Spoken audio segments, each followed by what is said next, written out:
Hello, my name is May Tile, and I would like to welcome every one of you on behalf of BDS Austria. Today's event is the first event of our Israeli Apartheid Week 2018. Israeli Apartheid Week is an international series of events that seek to raise awareness of Israel's apartheid system over the Palestinian people and to build support for the growing boycott, divestment and sanctions movement. Israeli Apartheid Week takes place since 2005, and by now, in its 14th year, it's held in more than 55 countries worldwide. Today, we're here to discuss one very important issue: the parallels between the historical anti-apartheid movement in South Africa and the current worldwide civil society movement against the Israeli apartheid regime. I would like to welcome our very special guests, whom I'm very happy to present to you today, Roshan Dadoo and Ronnie Barkan.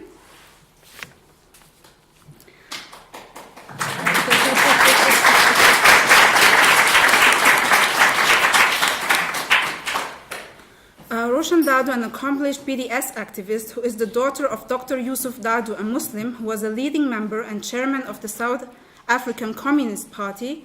And your mother, Roshan, you have talked about in one of your talks, was a white South African Jewish woman who was an active member in the liberation movement, ANC, who opposed any form of injustice and racism. Roshan Dadoo was born in London and worked there in the South African High Commission until moving to South Africa in 1996. Thank you for being here, Roshan. Thank you.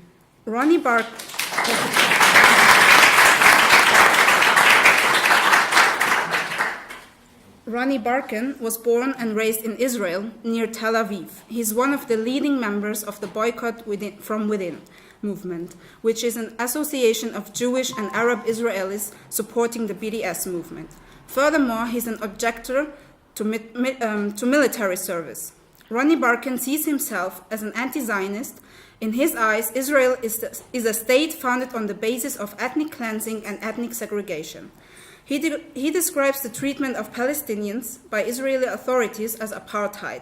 By now, Ronnie has been to Vienna as a speaker and activist several times. And we're always happy to have him back. So thank you for joining us today.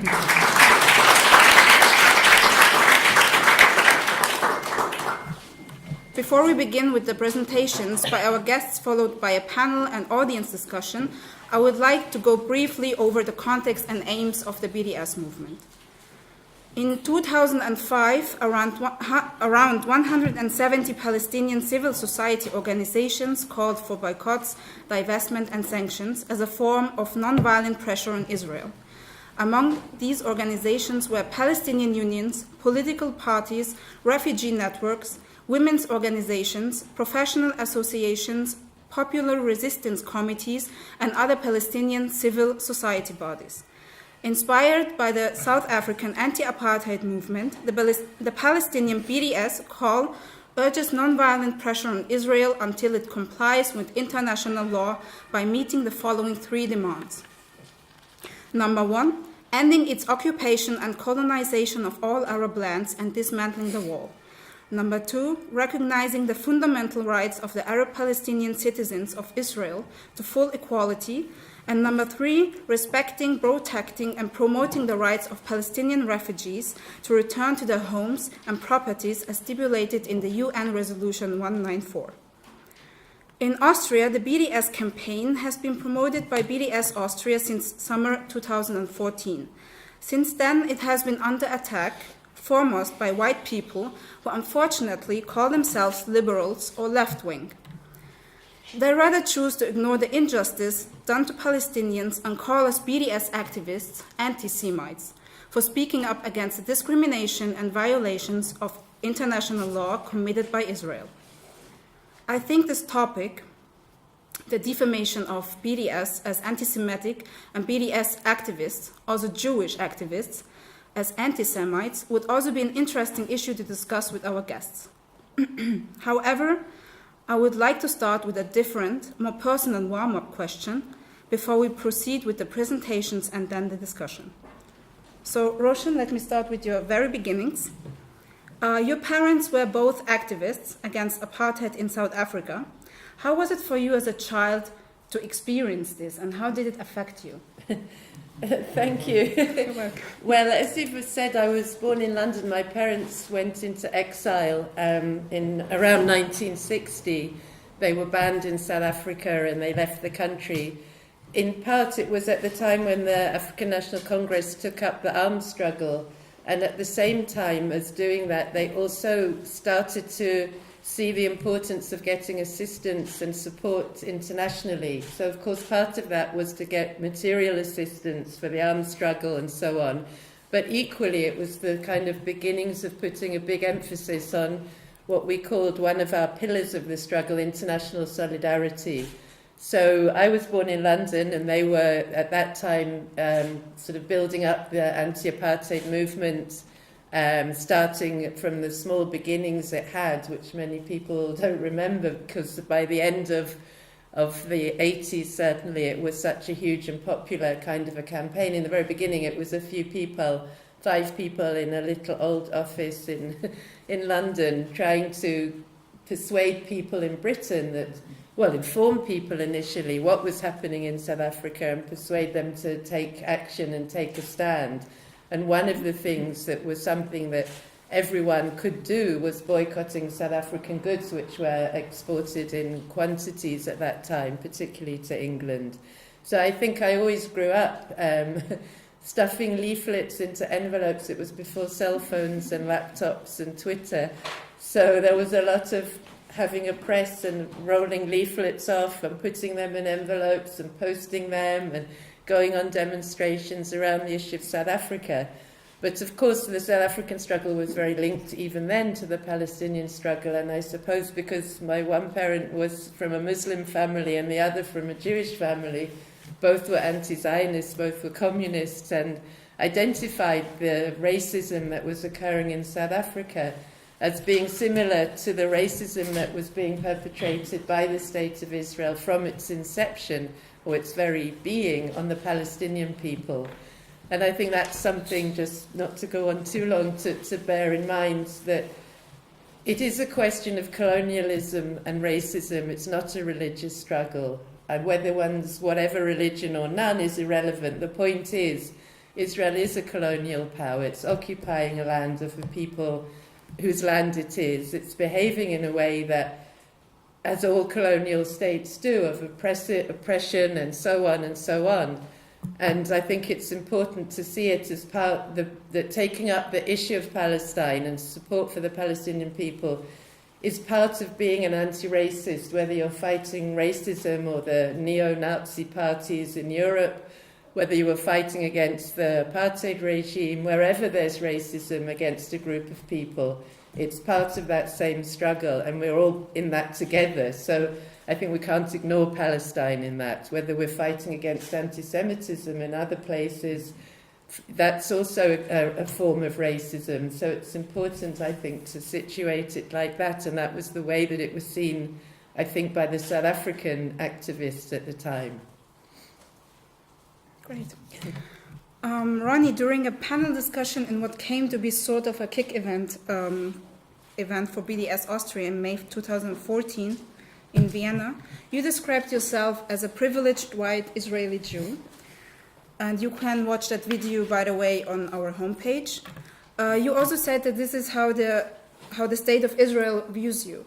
So can you explain what that means? And one thing that personally makes me curious, how did you, as a white privileged Israeli Jew, how did you become aware of the Palestinians and their struggle? And a people who, in the definition of the minds of many Zionists, don't even exist. So what were the main reasons for you to be an activist and to take that firm stand against the state of Israel? Thank you.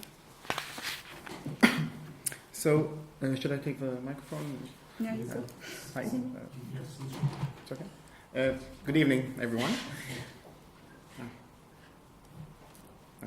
Okay. I define myself, or I was born into a situation where I am a privileged white male Israeli Jew. Mm-hmm. Now, part of it is just a matter of biology, so I cannot change that, or it would be difficult to change that. And part of it is a matter of legality.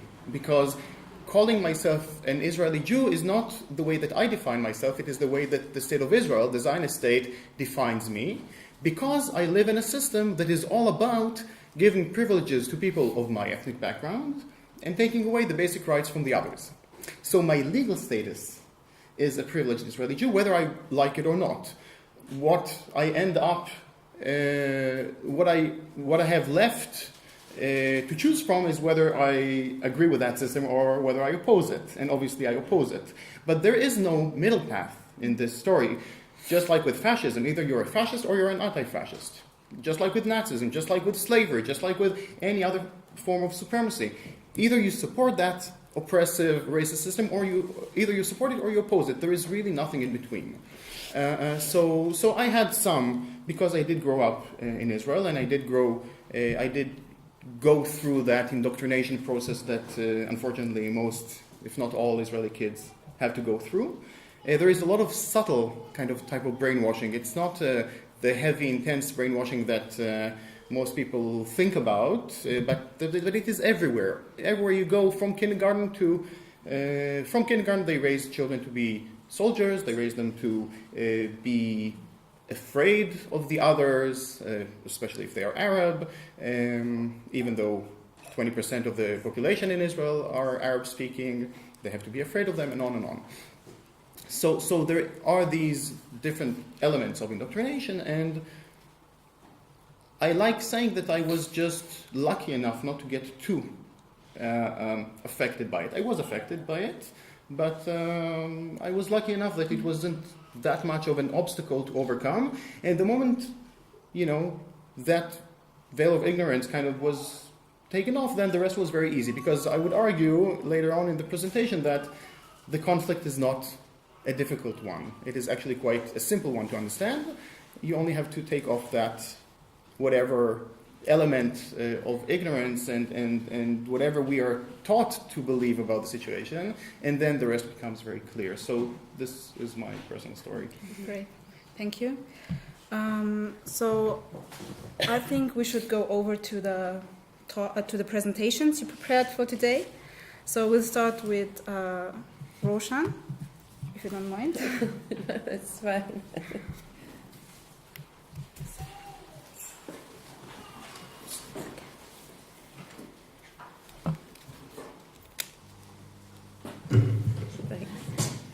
Amandla, long live Palestine. Thank you so much for inviting myself on behalf of the Palestine Solidarity Campaign in South Africa. It's an honour to be here and to make the connections with people who are doing the same work as we are there in a very different context. And it's been really interesting over the last few days to learn about the tremendous difficulties in raising the issue of Palestine in the current situation and political environment here in Austria in particular. As I started by saying, I think that we have to see the situation in Palestine as an anti-colonial struggle, and that as we've campaigned around the world against other forms of colonialism, clearly there's no reason why we should accept it in the land of Palestine. And I think in South Africa we're very, very clear, 250% clear, that Israel is an apartheid state. There's no question about it.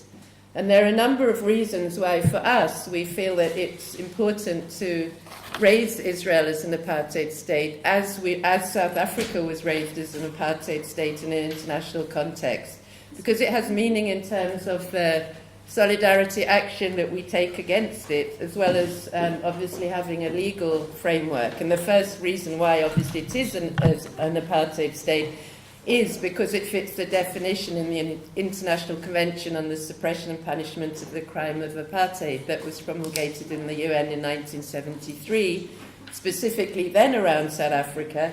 But obviously it was made as an international law, an international norm. So it was made as a category that was not confined just to one country. And it's important to note that within the convention, it doesn't say South Africa, it says countries that practice similar policies and practices of racial segregation and discrimination as practiced in southern Africa. So I think if people try to make the argument that it's not the same, of course it's not the same. No two countries are the same. No two colonial, anti-colonial kind of movements are the same. But it's similar, and it's similar enough to make it fit this legal definition.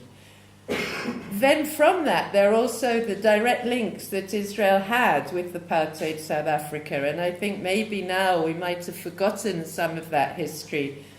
But there were clearly direct links. I mean, the Prime Minister, the apartheid Prime Minister, who was the architect of apartheid, who introduced, from the British colonial laws, introduced the very specific segregatory laws and discriminatory laws that formed the backbone of the apartheid state, said himself in 1961 that Israel, like South Africa, is an apartheid state.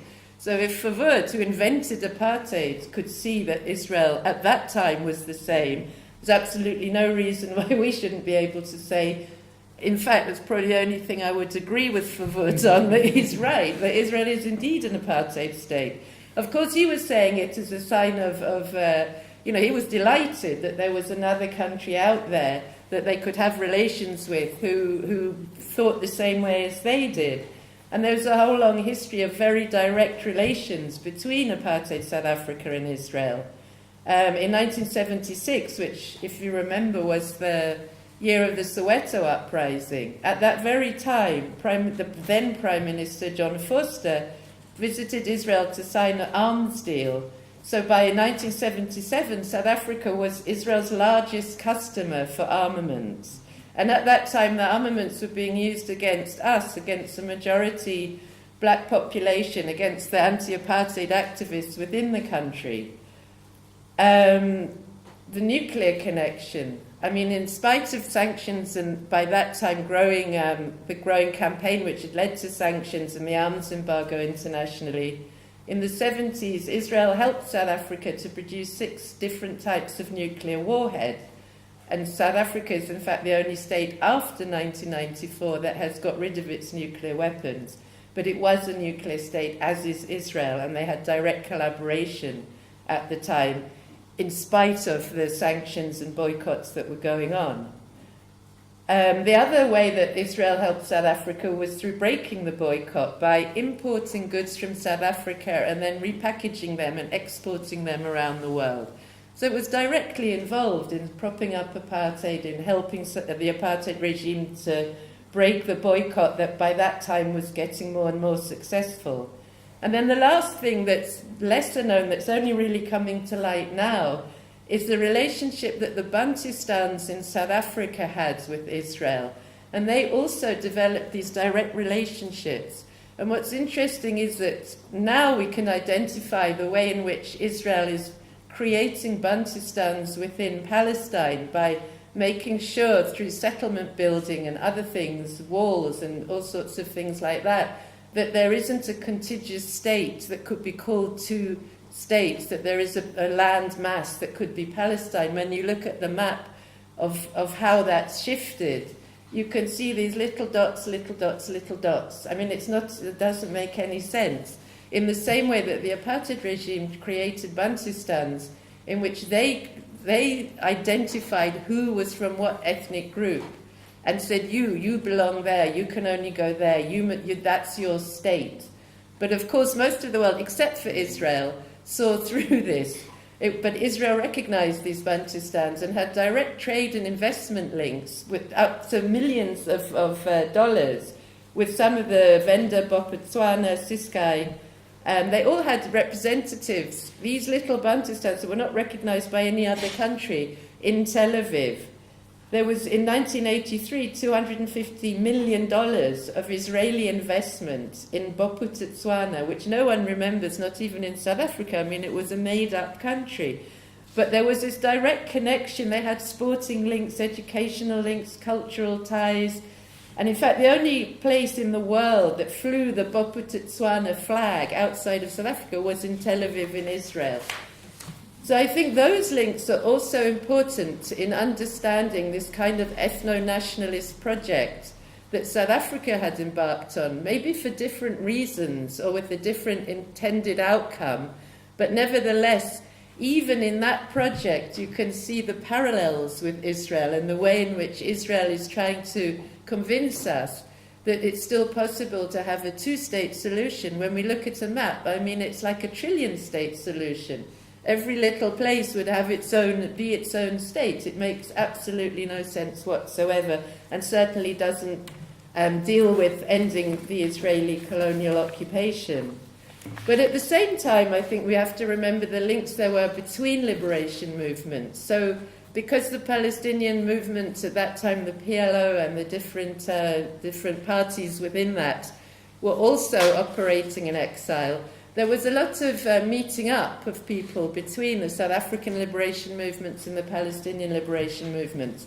So there has always been that kind of connection and that feeling that there is a similarity in our struggles and that we need to support each other. I mean, of course, for South Africans, they saw Israel as propping up apartheid, which it was.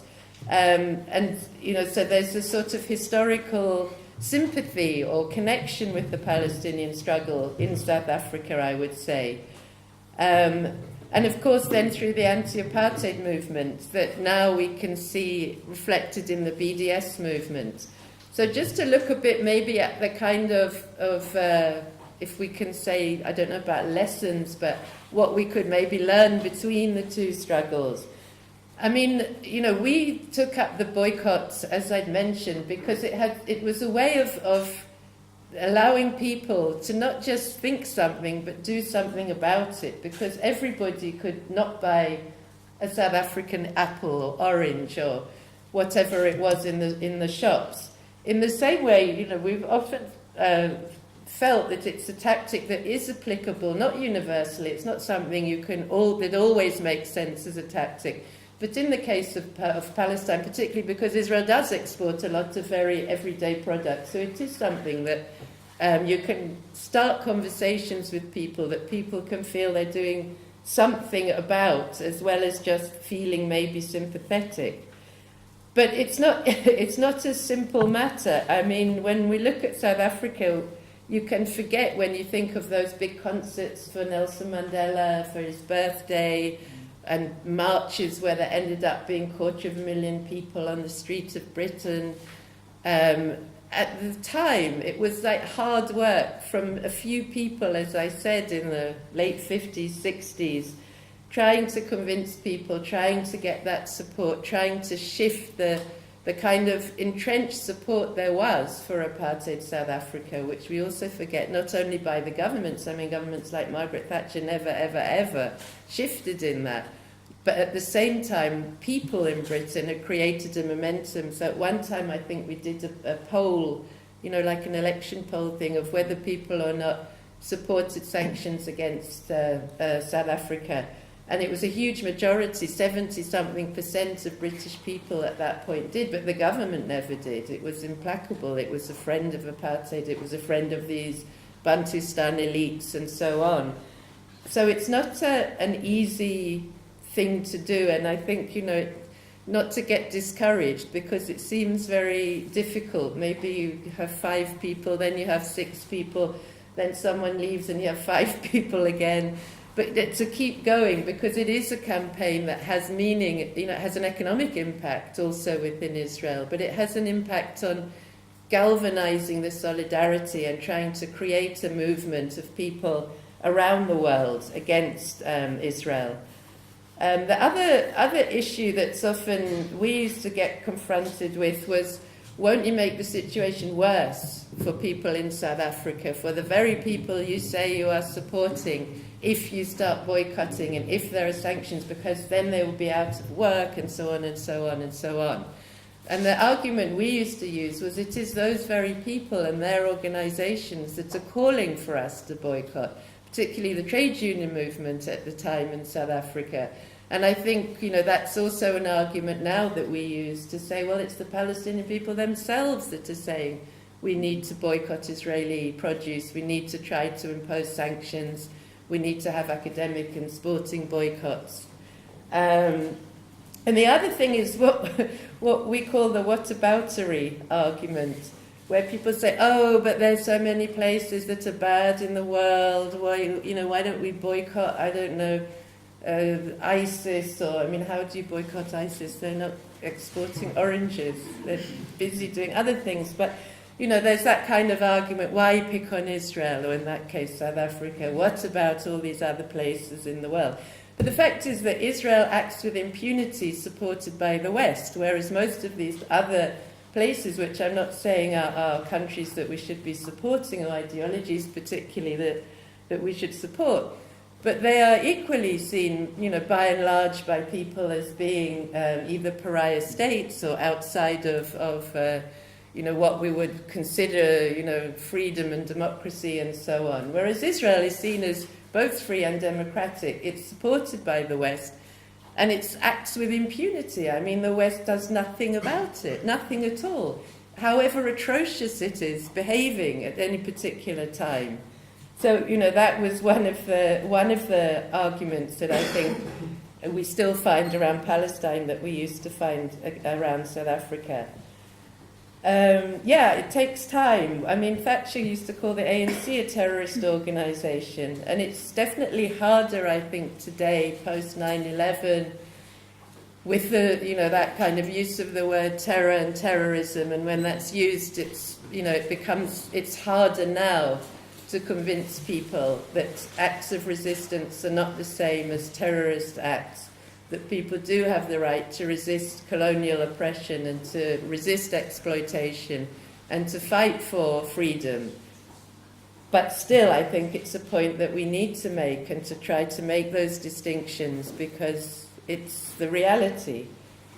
The other thing was naming and shaming. In South Africa, to some extent, that worked in the end, when it became more and more seen as a popular thing to oppose apartheid, to expose the proxies like Israel that they use to prop up their regime and maintain their regime. I don't know, in the case of Israel, it's something I was just thinking about, how that could be used, whether it is a tactic that would be applicable in the case of say, Austria, to the way in which the Israeli state will use other groups or organizations or companies, or use academics, or use cultural performers, cultural workers, in a way that disguises somehow the involvement of the state of Israel in maintaining relations with other countries. And then solidarity with other struggles, and I think now it's probably even more important to build allies with others who are willing to support BDS. And I understand that that's not so easy here, that even organizations which might have sympathy for the Palestinian cause may be reluctant to speak out for a boycott.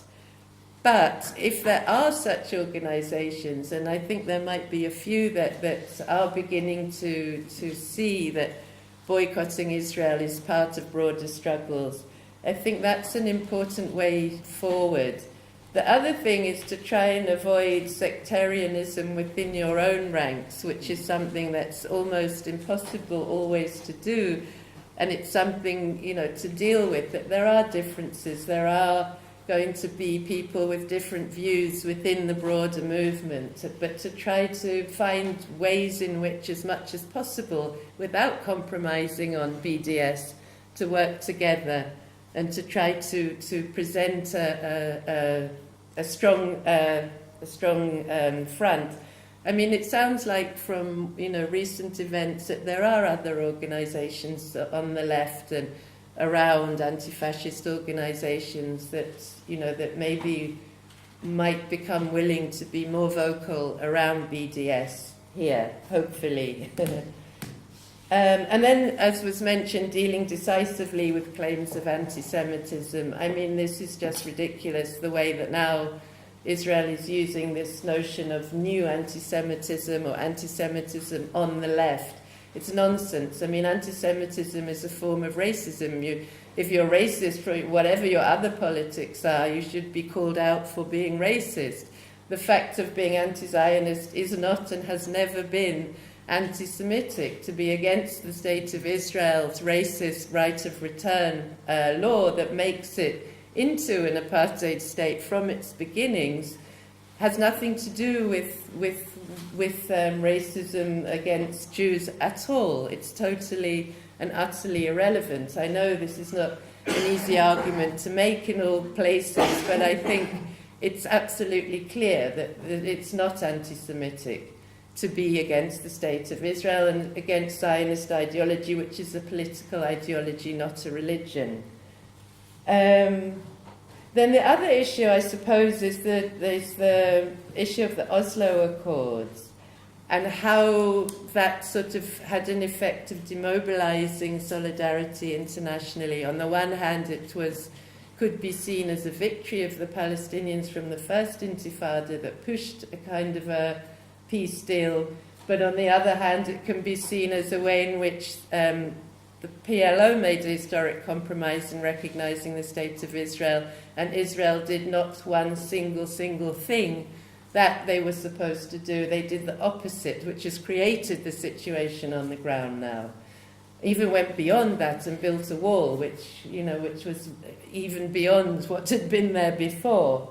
But I was thinking that in South Africa in the 80s, there was a vague attempt by the apartheid regime to put a nicer face onto apartheid. And so Prime Minister Botha started getting rid of what was called petty apartheid. So where every park bench had a sign saying whites only, blacks only, every public toilet was whites only, blacks only, entrances to buildings and so on and so on. They got rid of some of those signs and they thought this would fool the world. And Mrs. Thatcher particularly went on and on about, you see, they're going to reform, they're willing to reform. I mean, clearly they weren't, it was just a window dressing.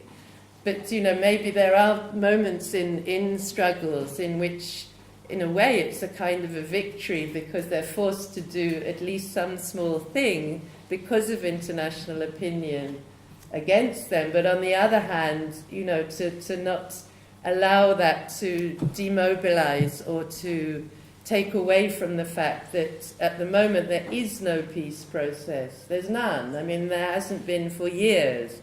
And there's no indication from Israel that they want to negotiate. They never have really. I mean, they've used it as a tactic. So I think, when people say, oh, but the peace process, what peace process? The struggle isn't there yet. Yes, maybe at some point there will be some genuine negotiations, as happened in South Africa, but certainly not now. I mean, there is no peace process. So I think that argument also needs to be made because there's no evidence of it whatsoever from the side. I mean, in fact, the Palestinians they did go into it with willingness, but there was absolutely no reciprocation from the Israelis. And then talking about now solidarity with Palestine in South Africa today, I mean, we've had some really strong demonstrations by South African people, by ordinary people. In 2009, dock workers in Durban refused to offload an Israeli ship, and that was during the time of the Operation Cast Lead in Gaza. And then various universities have severed ties. These ties often, they just went hidden from the apartheid days. And then people discovered that the University of Johannesburg had this huge cooperation, like a memorandum of understanding around some kind of scientific, I think, cooperation. But the good thing was when it became an issue, I mean, it was contested, it was a huge issue, but ultimately the Senate had a majority, the University Senate, to sever the ties. It was with Ben Gurion University. And in 2014, again, around Gaza, attacks on Gaza, there was a huge demonstration in Cape Town of 200,000 people against Israeli aggression in Gaza. And then more recently, last year, the ruling party, the African National Congress, it made a policy to say that we should downgrade our relations with Israel, which, what is downgrading? You either have them or you don't. And, we certainly were pressuring our government to say we should break diplomatic relations with Israel. But in fact, just a few weeks ago, with our new president, Cyril Ramaphosa, after he made his first State of the Nation address, that in Parliament, a minister said that we were going to sever diplomatic ties, which is marvellous, and we're going to keep up the pressure to make sure that that does happen and happen soon, because of these historical relations, and because there is also a Zionist lobby in South Africa, as in most countries in the world. We haven't, I think, gone far enough in making it clear that we don't support Israel, we don't need to have diplomatic relations with them. The argument then is put, but the balance of trade between South Africa and Israel is in South Africa's favour. But most of it is diamonds, and selling diamonds doesn't benefit a single ordinary South African, it benefits De Beers. They control that diamond industry. So like this, that it's really not going to damage us to sever those relations with Israel. Also, I'm sure there are many other people who'd like to buy our diamonds if we're going to be selling diamonds internationally. So I think, we still need to keep the pressure on our governments to make sure that although they are now moving to make a much more stronger stand, that they really follow through on this, because I think that would really be an example and really live up to what Nelson Mandela said, which was that we can't really say we're free until the Palestinians are free. Thank you very much.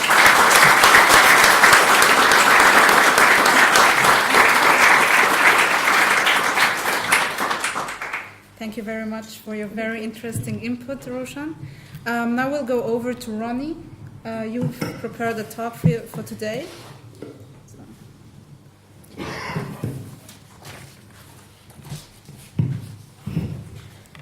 Thank you. So thank you very much for inviting me, and thank you, Roshan. It was very inspiring, and I'm really happy to have the opportunity to discuss this together. And I will start off by, we have that, great. You can do the presentation thing. So I will start off with, the title of the presentation was Israeli Apartheid, Now and Then, Here and There. And I went with Now and Then because this was the title of this presentation, of this event. And it assumes two things. One, that there is a similarity between the Israeli case and the South African case, but also I wanted to actually allude to things that actually Israeli Apartheid, to show you things about back then and today, how Israel actually is not only an apartheid state, but actually it was never anything other than an apartheid state. So when listening to Roshan, again, it just reinforces my thoughts that apartheid has many aspects, or we can perceive it in many ways. One is the legal element. What do we mean by apartheid in the legal sense? There is the crime of apartheid that is regarded as a crime against humanity under international law, defined in the Rome Statute. And under that legal definition, and according to certain legal scholars, including the latest report by the UN, by Richard Falk and Regina Tilley, they accuse Israel of practicing the crime of apartheid, and they squarely accuse Israel of being responsible for the crime of apartheid throughout the territory that it controls and even beyond. And I'll explain what does that mean, beyond the territory. So from the legal perspective, they make the case very clearly, and I urge everyone to read that report. It's a very well-written report. They make the case very clearly why Israel is an apartheid state under that definition, legal definition. But other than that, there is the whole psychological issue of what does that mean to be an apartheid state, and what does that mean for the people living there, how complicit they are. And that's kind of the other thing I wanted to touch on. And finally, taking inspiration from the previous case of apartheid, or the previous case that was overcome, because Israel and South Africa both became apartheid states pretty much in 1948, but one we have managed to abolish since, and the other one we're still working towards abolishing that criminal system and establishing a system that will benefit all the people of that land. So I take inspiration from all the different things that you said, and it is really reassuring that we are on the right track, and many things that you have mentioned actually resonate with what is happening today with the Palestinian BDS campaign. And so hopefully I will convince you that you should also be optimistic about it. So you know this map, and you saw it before also. And let's just do a presentation thing. Sorry, presentation. Okay, sorry. Here. Perfect. So you know this map. This is how basically the state of Israel, the Zionist state, took over more and more and more of the land of Palestine. But there is something flawed in this map, because you all know it, and it is about how the land became more and more under Zionist control. But actually, apartheid started already in 48. Apartheid started already at the very beginning, the moment that the state of Israel was founded. The rest is just the evolution of that system. How it evolved also from within that white territory here, this was never implemented, this is the partition plan within that white territory here, to engulf the rest of the land. But I would argue that Israel is an apartheid state by design, and I will try to make the case for that. The UN report that I mentioned before, it's not the first legal report accusing Israel of the crime of apartheid, but it is the latest, and it is coming from the UN, so it is important in itself. It was also censored by the UN, but it is still a very valid and interesting report. It says the following, and I quote, since 1967, Palestinians as a people have lived in what the report refers to as 4 domains, in which the fragments of the Palestinian population are ostensibly treated differently, but share in common the racial oppression that results from the apartheid regime. And the domains are these 4, or you can see them on the map on the right. The map is from an infographic by Visualizing Palestine. And there are 4 domains of Palestinians that are affected by Israeli apartheid. The first are those Palestinians who are citizens of Israel, 20% of the population, what we call 48ers. And they are living as second-class citizens in Israel. I will elaborate on that in a moment. At the top of that layered structure, there are the privileged group that I belong to. But then we have 5 layers, actually, of Palestinians who are living under that apartheid regime. So we have one which is those who are citizens of the state, but are second-class citizens. 3 laws, the very first laws that were legislated in Israel, actually, in the law, they have the term Jewish in them. So basically, in order to give certain rights to those of my ethnic background and deny the rights from the others. As the legal system evolved, today we have more than 50 laws that are discriminatory, that depend on those laws, and they touch on pretty much every aspect of life of Palestinians who are citizens of the state. And the state does that by basically dealing with its own citizens. We are all Israeli citizens, but we have different status. We have actually a different nationality within the state. My nationality, according to the state of Israel, is Jewish. My fellow citizens who are not among the privileged group, they would have a different nationality. And therefore, different laws would apply to them, or different aspects of the law would apply to them. So these are the 20% of the population who are second-class citizens. Then we have those who are residents of East Jerusalem. In 1967, Israel occupied East Jerusalem along with the West Bank and the Gaza Strip. But they wanted to annex East Jerusalem, unlike the West Bank, which they left under a different category. They wanted to take the land, but not so much the people, so they had to invent a new legal category. And those people who are living in East Jerusalem, they are what are regarded as residents, permanent residents of the state.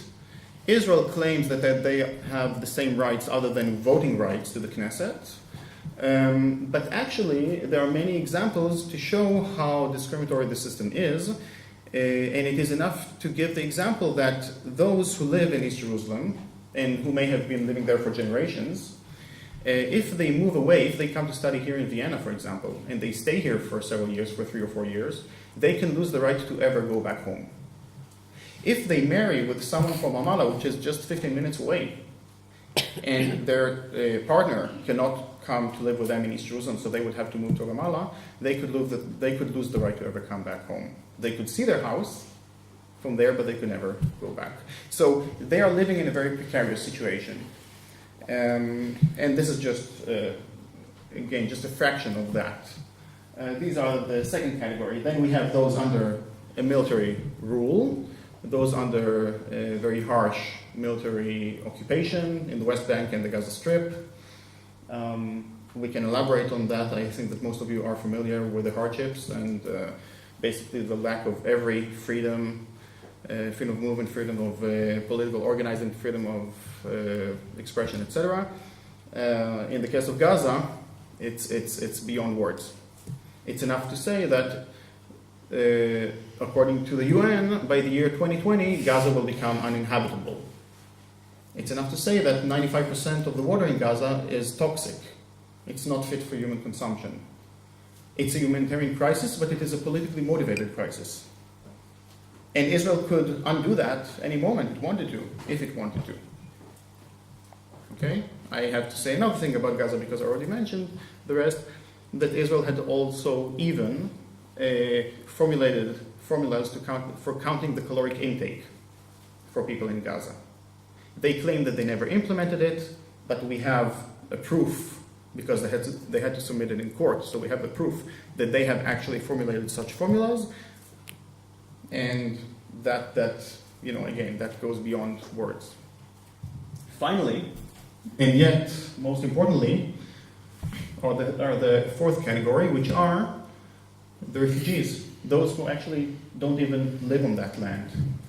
They have been expelled during the foundation of the State of Israel, and ever since, they and their children yearn to go back home. So they have been living in forced exile for 7 decades now. This is why I say that both by law and in other respects, Israel has implemented apartheid since its very beginning, because those refugees, unlike those under military occupation, those refugees became refugees during the foundation of the State of Israel for the one single purpose of creating an ethnically pure majority. So, without going too much into detail, the problem, the greatest Palestinian tragedy, is not the fact that the UN wanted to partition the land and give more than half of the land to less than half of the population, which was supposed to be the Zionist state or the so-called Jewish state. The problem was that those who founded that state, they wanted to create what they call a Jewish and democratic state. Now, it's not a logical term to have a Jewish democracy. Either you have a democracy or you don't have a democracy. But what it meant for them is that if they can control who is that population, if they can create their type of population, then they can claim that they are a democracy. So the very first thing that needed to be done in order to create that so-called Jewish democracy is to create a Jewish majority by force, by driving away the indigenous people from their land. That is the heart of the issue. The expulsion of the people of that land, and that notion, that deep-rooted supremacy, that this is okay and we have to maintain that majority at any cost, by any means necessary. This is again the same map, only enlarged.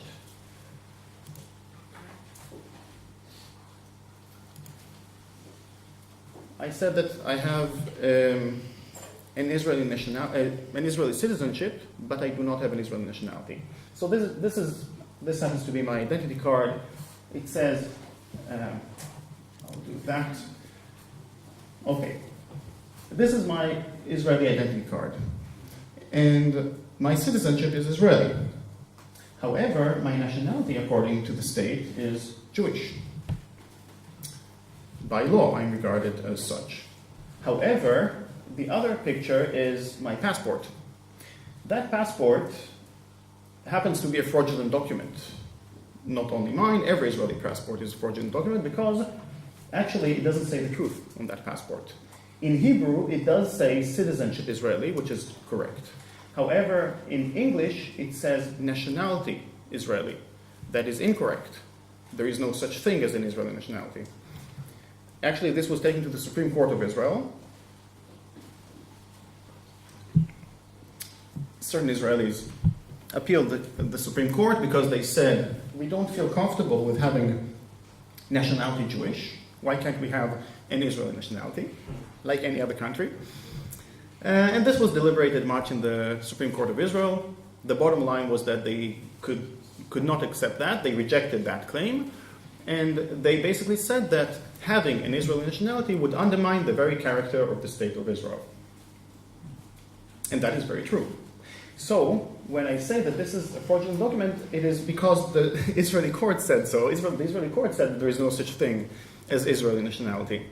This was also discussed in the past, by the way, in the Knesset and in other forums. And every time there are very, very interesting discussions there because they don't really know what to do with that. Whenever Israel has to deal with how they define Jewish something, they are kind of pushed against the wall. They don't really know what to say. They keep contradicting themselves all the time. And this is a whole talk in itself. And these discussions happen usually around three laws. The very first laws that I mentioned that have Jewish in them, the very first law was the law of return.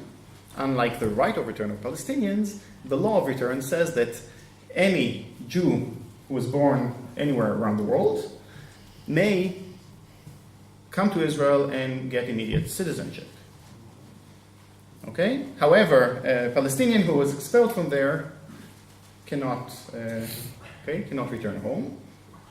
And then this was questioned in the courts and in the Knesset and so on. What does that mean? Who falls under that category of a Jew born in Vienna, for example? Who falls under that category? And then they keep contradicting themselves over and over again. And the other two laws are regarding marriage and divorce. So this is why there are actually religious courts in the state of Israel, and the only way to get married in Israel is via a religious wedding. So Jews marrying Jews, Christians marrying Christians, Muslims, Druze marrying Druze, and so on.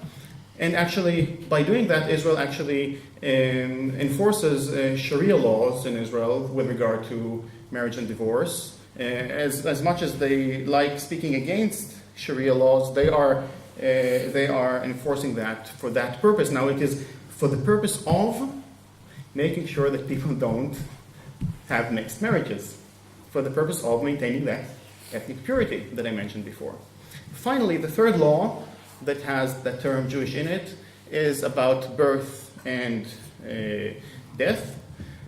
And all of these issues have been challenged in the courts, and there are interesting stories to be told about that later.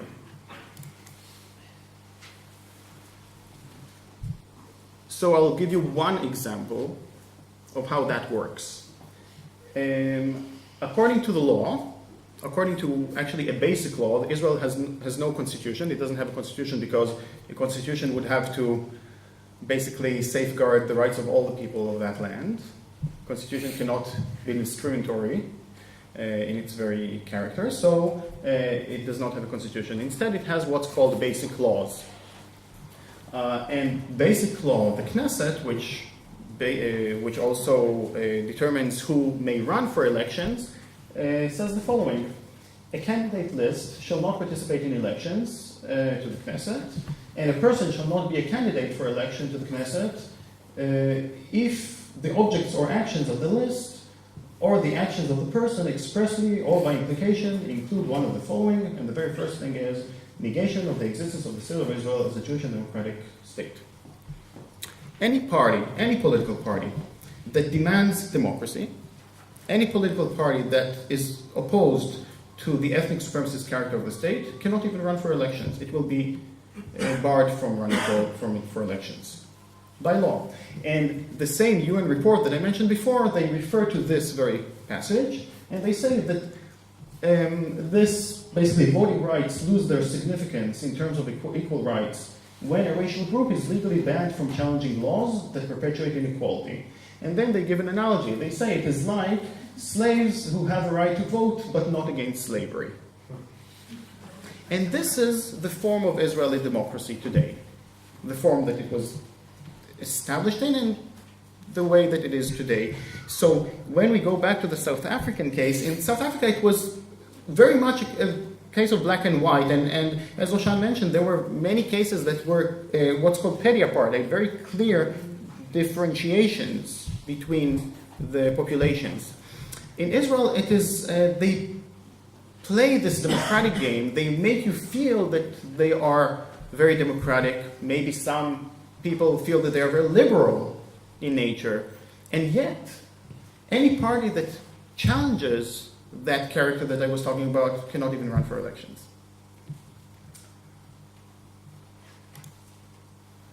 I mentioned before that there are many laws that are discriminatory in nature, and this is just a screenshot from Adala's website, which actually lists, they have a whole database of discriminatory laws. You're very welcome to check it out.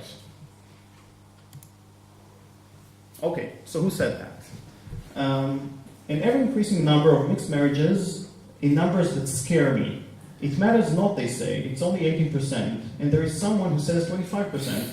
But for me, the smallest figure is enough. Who can be so scared of mixed marriages? I would argue maybe these guys. So no, this carries on.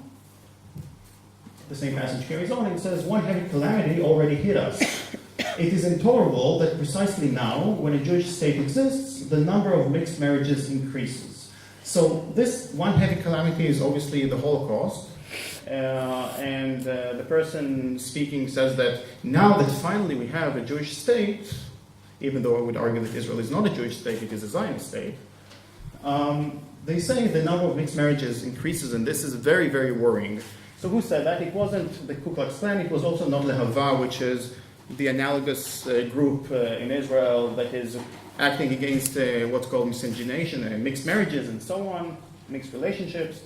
It was actually that woman here, Golda Meir, Prime Minister of Israel, in a discussion at the Knesset 1970, February 1970.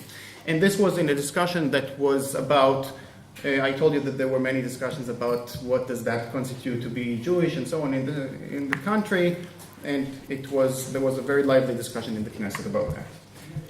She carries on after that in the same debate at the Knesset. Okay, this is a little long. So she says the following. Whoever says or thinks that this is not a duty of the state of Israel is mistaken.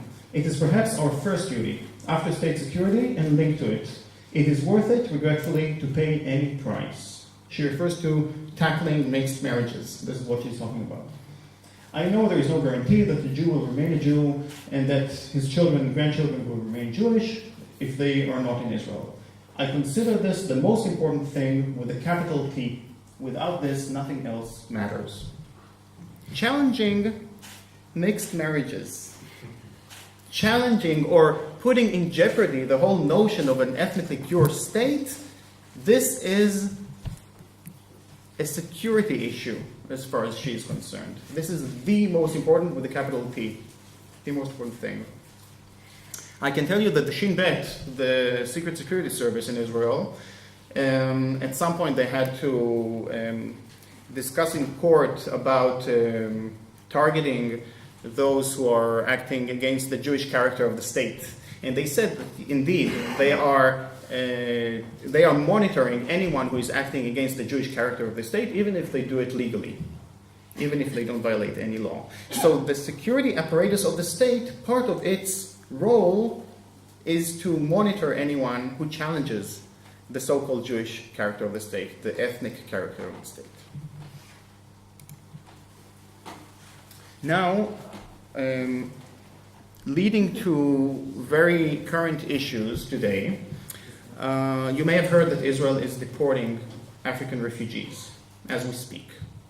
I also refer to that because I know that Roshan is dealing with refugees, so I wanted to make that connection.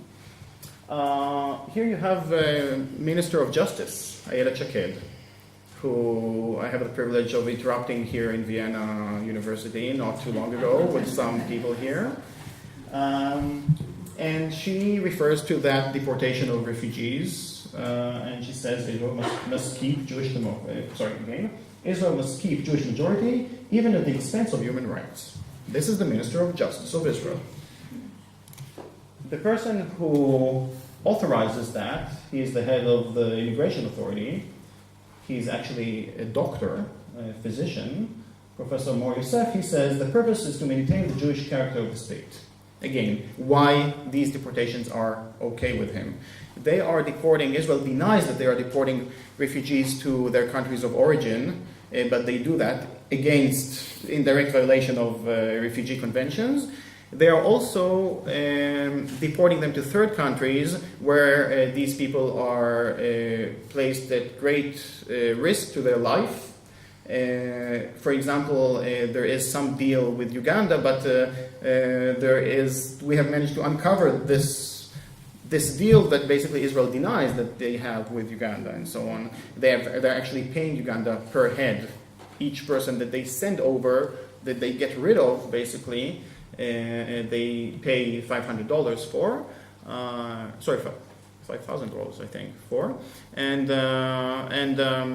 these people are put at grave risk. And what is happening with the lucky ones among them is the following: Israel, over the past years, has consistently refused to accept any asylum request from African refugees, mostly people coming from Sudan and Eritrea.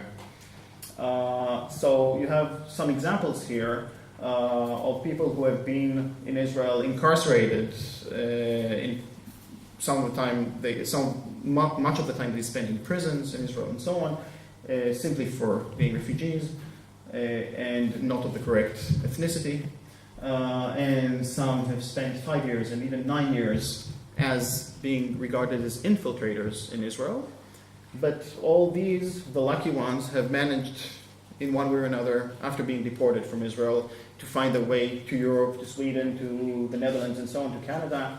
And there they obviously quite quickly received a status of refugee.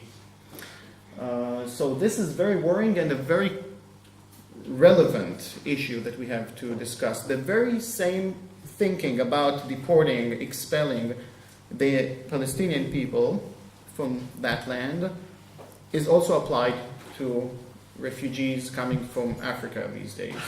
And actually even the same laws apply. Israel has taken the very same laws that they legislated against what they called infiltrators back in the 50s, against the Palestinians who wanted to come back to their homes, sometimes only to see their homes, not even to settle there.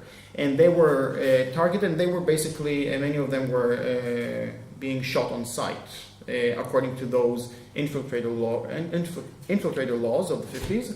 And the very same laws have been adapted later on, about a decade ago, also to include Israel's dealing with those refugees coming from African countries. So I will end here. There's much more to be said, but I think we wanted to have more discussion. Mm-hmm. Thank you.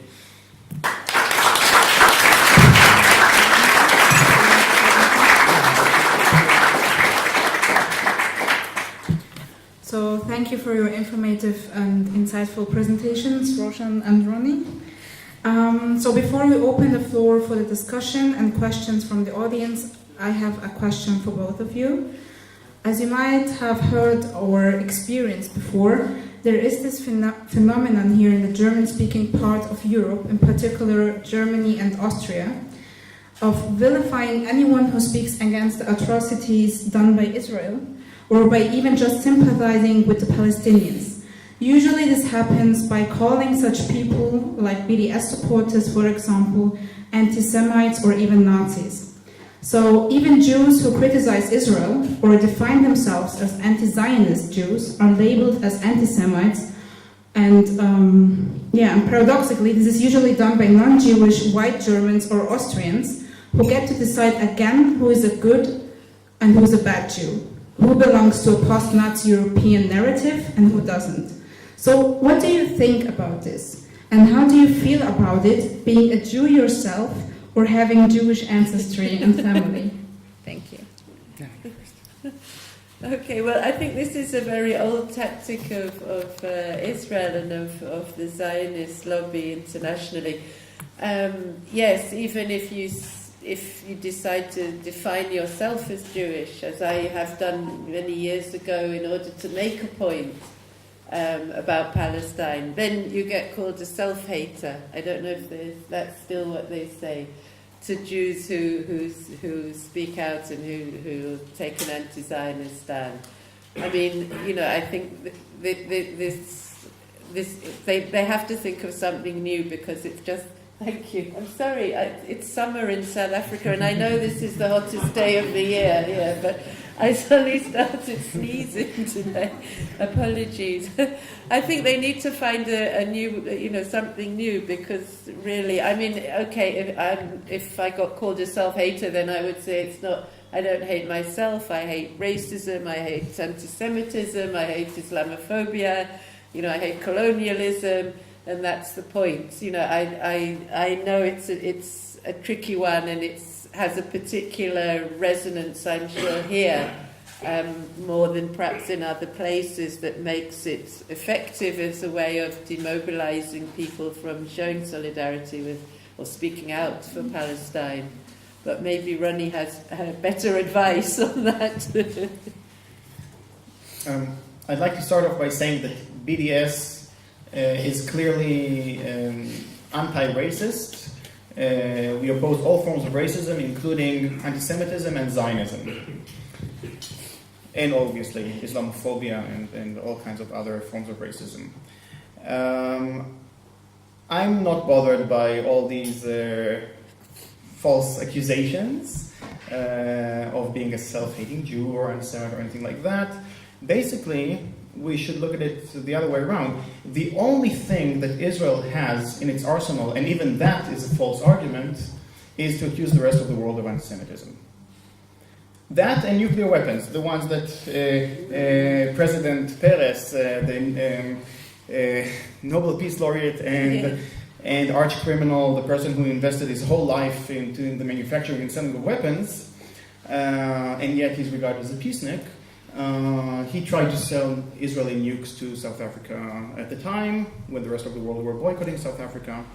And this is all documented. Actually, the very documents, in the documents, they say that they will deny the existence of these documents. And this is also relevant today to other arms trade and other such deals that Israel has with all kinds of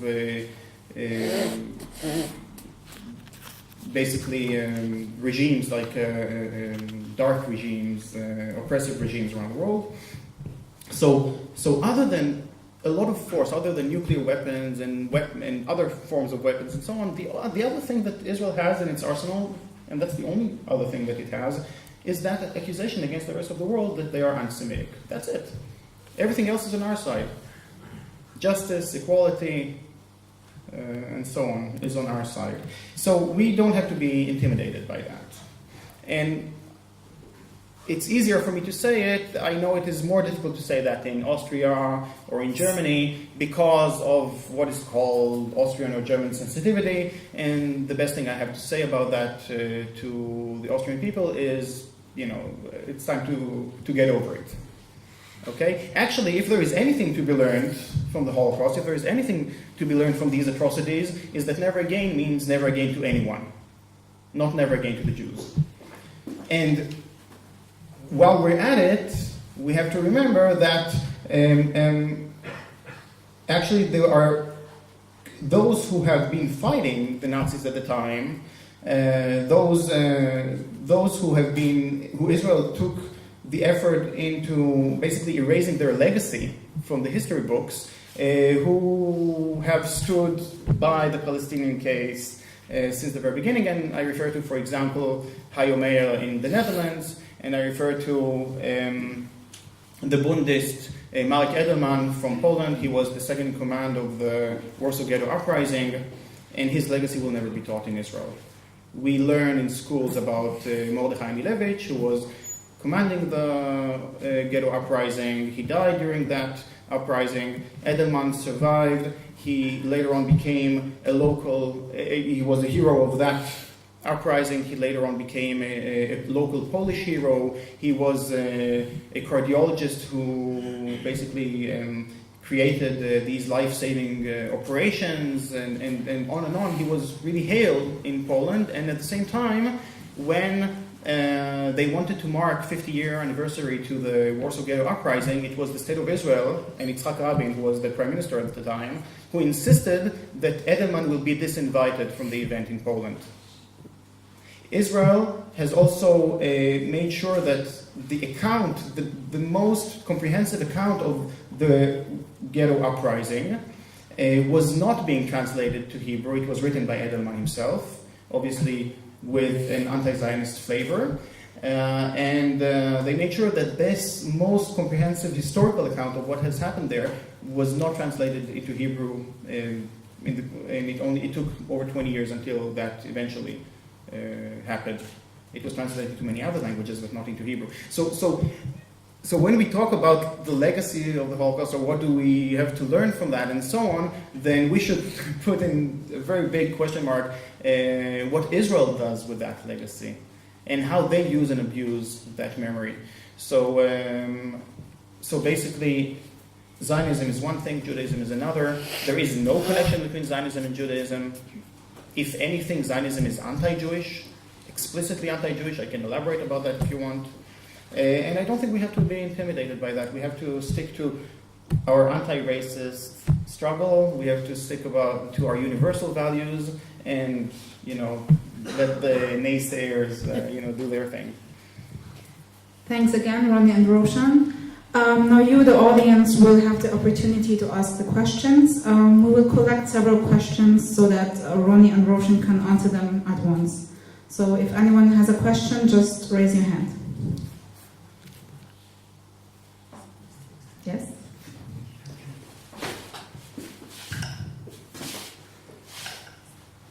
Actually, I got several questions. It's you could both answer it. Which one you like? You don't have to both, but whoever wants to. So the first is, how does it work with teaching children to be afraid of the Arabs? I would like to know. And if a Jew converts into another religion, or does not believe at all, does that person lose their status, and that his privilege? And can a Jew marry a non-Jew theoretically or practically? And the last one is, how far can you go as a Jew criticizing the state of Israel and not getting any consequences from the state? Is it difficult, and can that be a reason why some Jewish people may not be speaking publicly against the apartheid system? Thank you. Do you want to answer it now or later? Would you like? You can answer it now. In no particular order, okay? Mm-hmm. Marriages can only be religious marriages, religious weddings within 48, within Israel. However, also what's called a civil marriage cannot be done in Israel. However, many couples go abroad to nearby Cyprus or Greece and so on, get married there, they come back, and that is acknowledged by the state. But formally, you cannot get married in a non-religious wedding in Israel.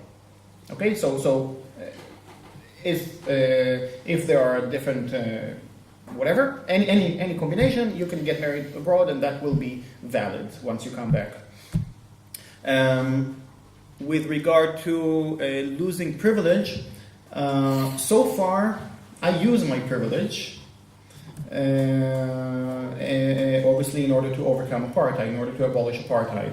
I feel that actually by having privilege, it means that I carry more responsibility. Unlike some other activists that I know, I don't feel guilty by being born there. Just like I said, like being white, male, privileged guy, I don't feel guilty, about being born in a specific place or in a specific body, but I do feel that I have a responsibility in the matter because I do carry privileges, and therefore it means that I have to fight that system. So far, they are not giving me too much of a hard time. I am being monitored. They make it clear that, we're watching you. But, for example, at the airport, it takes me a few minutes and I, go past. And I'm sorry to say this to any Palestinian listening, because I know it is hell for them to go in and out, if at all, if they are those who are able to do that. Many are unable to even go home. So I haven't, in that sense, I still maintain that privileged status. But is it a reason for other people not to be activists? I think there is no reason for any Israeli citizen not to speak up against their government. Not an excuse, but does that not make it difficult for people? No, I think anyone, it's very common, it's very popular to speak about the chilling effect, all these so-called human rights organizations in Israel whining about Israel legislating laws that will deny them funding from foreign countries and things like that. I think that these so-called human rights organizations have nothing to do with human rights. If they wanted to deal with human rights, they would have to demand equality, they would have to demand the ending of the criminal apartheid regime. They don't do that. For example, I take the case of the Association for Civil Rights in Israel, which is regarded as a very far-left organization in Israel, but I see it as being at the forefront of protecting apartheid. They would speak about apartheid only in the occupied territories, never inside 48, never inside Israel. They would speak about refugees coming from Sudan and Eritrea. They will never say a single word about Palestinian refugees. At the same time, they have perfected the language of lies about the strong basis of Israeli democracy, fighting for democracy. They will use terms like anti-democratic and anti-constitutional laws, even though Israel is not a democracy and has no constitution. So they are actually the ones who are giving this clout of legitimacy to the deeply illegitimate state that may become legitimate if and only if it respects the rights of all the people of that land, and not a minute before that. Can I just... Well, I don't think I can answer about Israel, as Ronnie has spoken about, but I think this is part of...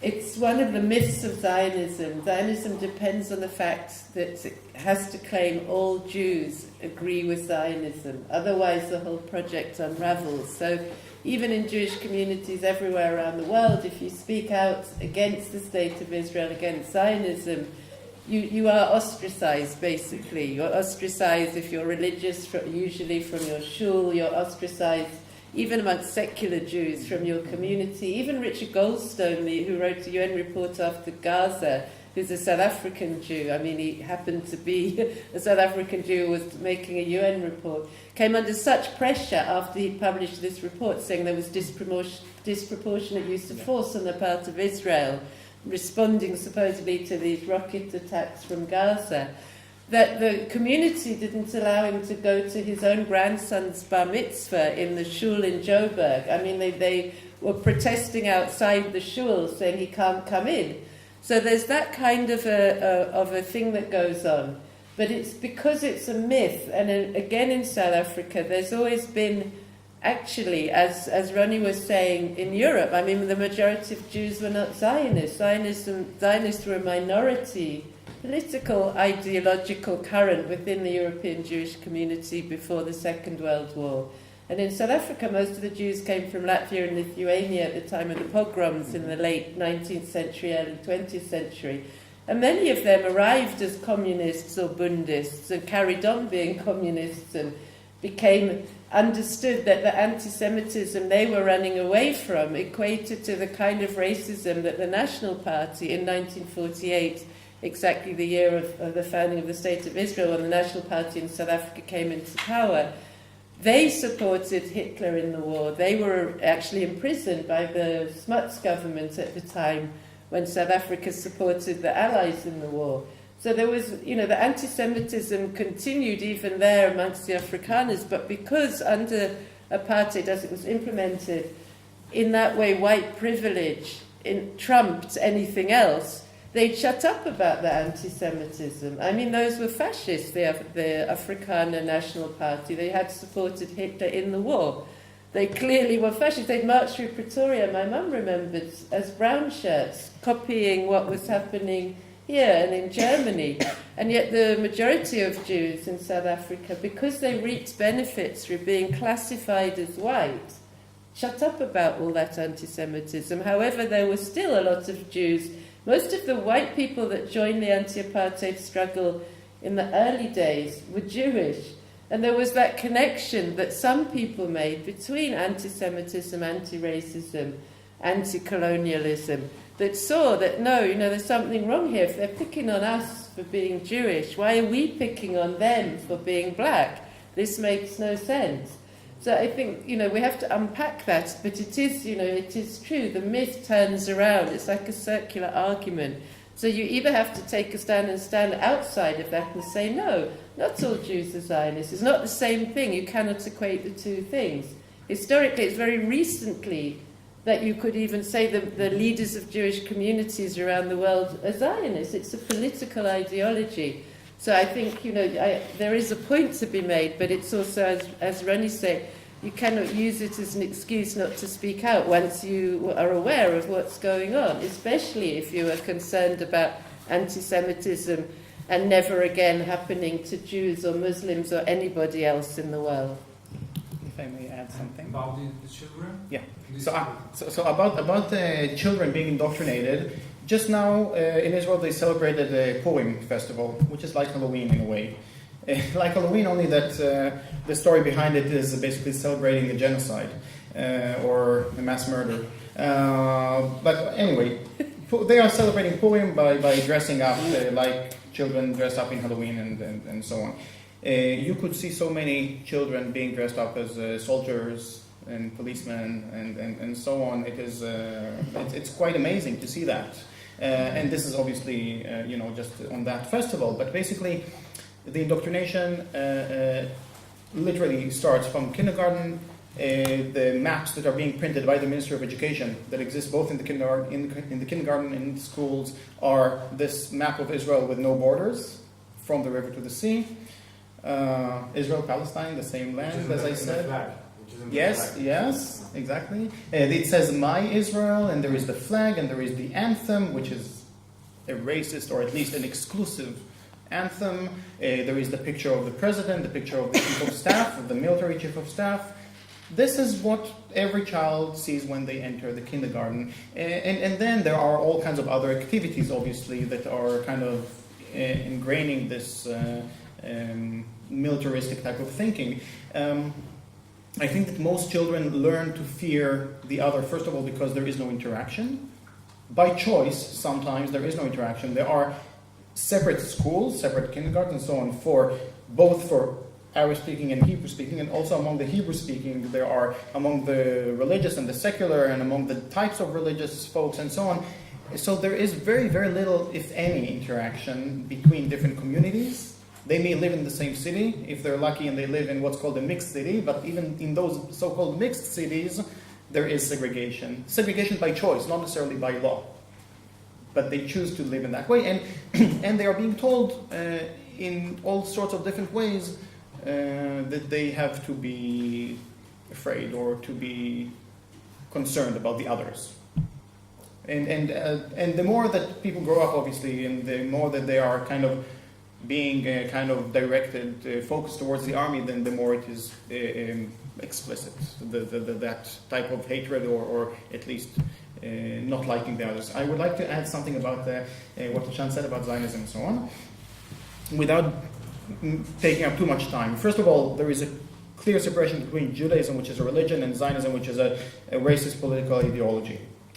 Secondly, some may say that some parts of Zionism were legitimate, were not racist. Even if that is so, that could only exist until 1948, not later. Any Zionist who may have wanted to live alongside the other people of that land could not do so after 48, and they would have either become racist or left or abandoned Zionism.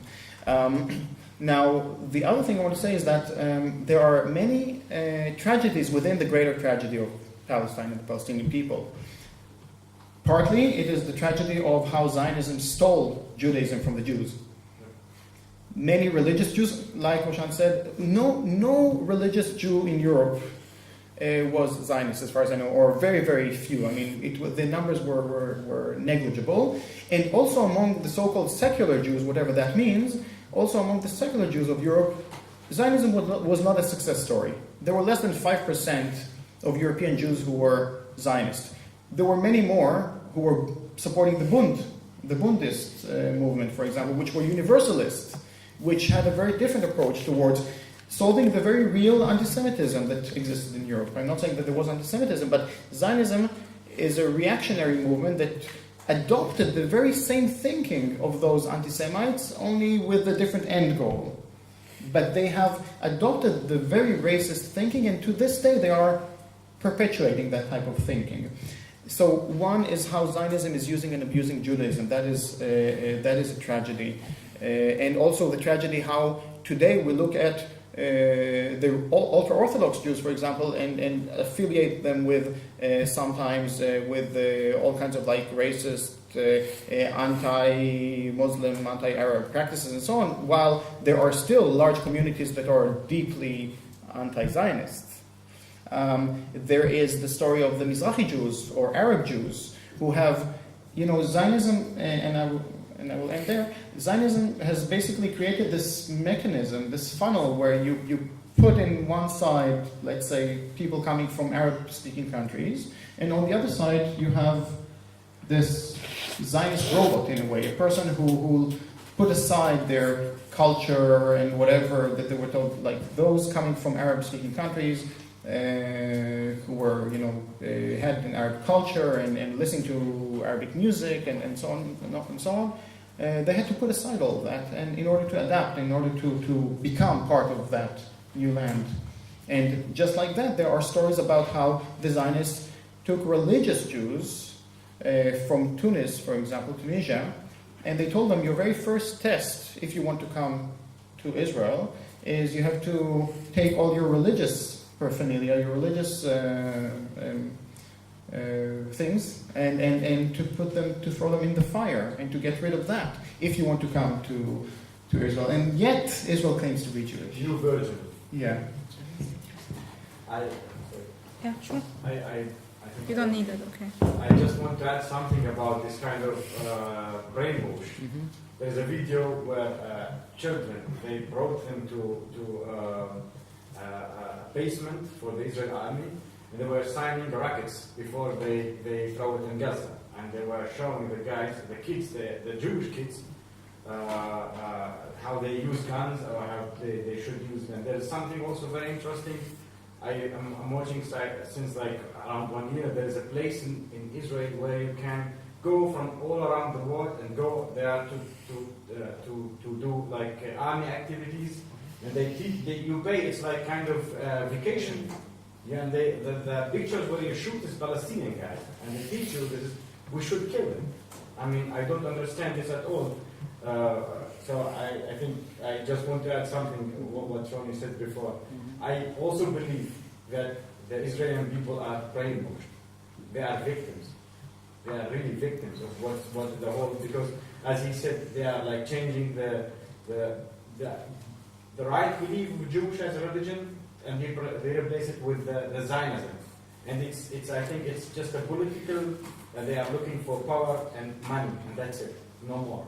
And they are mixing. It's like when you say ISIS is presenting Islam, then you are saying Zionism is presenting Jews. Jews is a religion, like any religion, and Zionism is like a big terrorist organization. That's what Kenan said. I mean, I don't understand this fairness of this world. How the UN realized Israel as a country, and then they realized the Palestinian people to return. So how you could realize this as a country first, and then, I mean, I don't know what to say. So I think you have to talk a lot about this big problem. I'm from Palestine, so I know the situation there very well. So I have nothing to say. So Thank you. thank you very much. Does anyone here has a question or a statement? Okay, I'll take her first, and then you can. I have a question for Roshan. What would you say are the ingredients or resources an anti-apartheid movement needs in order to be successful? And I mean that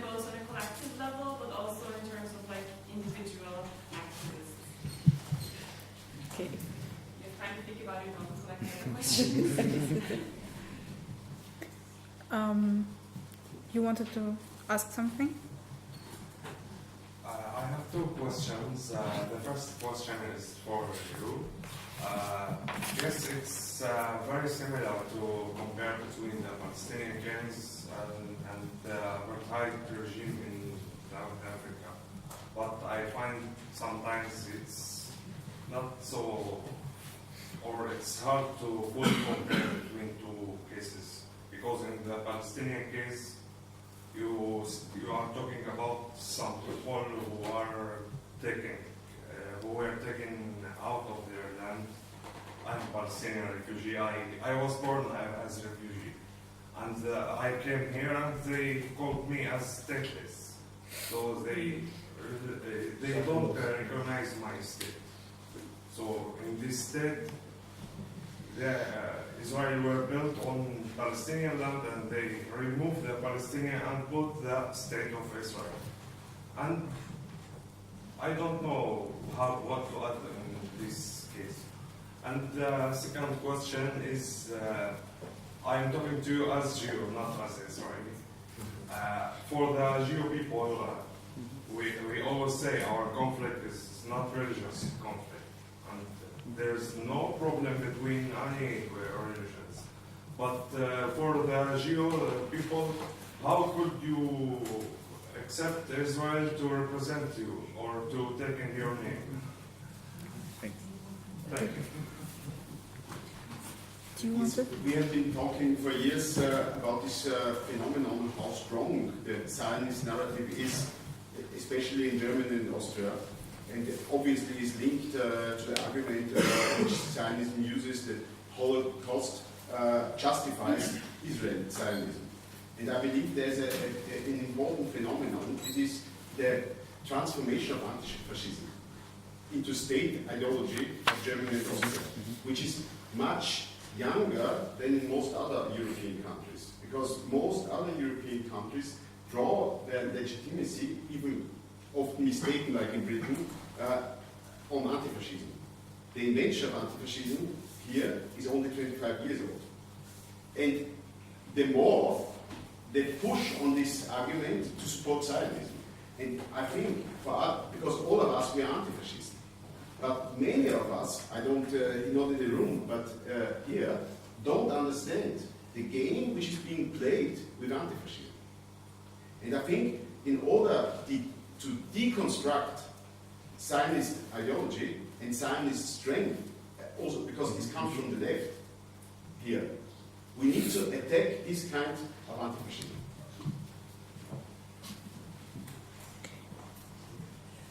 Want to start? Okay. What do we need to be successful, I suppose? Well, I would say you need women in the movement. I think it's never ever going to be successful if you don't have women. And usually it's women that are the backbone of movements, even if they're not at the front and the spokespeople and the ones that are seen. Why? Because very often women work harder, I would say, are more dedicated, make time even when they have to bring small children to meetings and so on. And also because women are more than 50% of the world, so it would be a very weird kind of a campaign if women's voices weren't heard. Also, young people, appealing to the youth is always important, because young people do have more energy.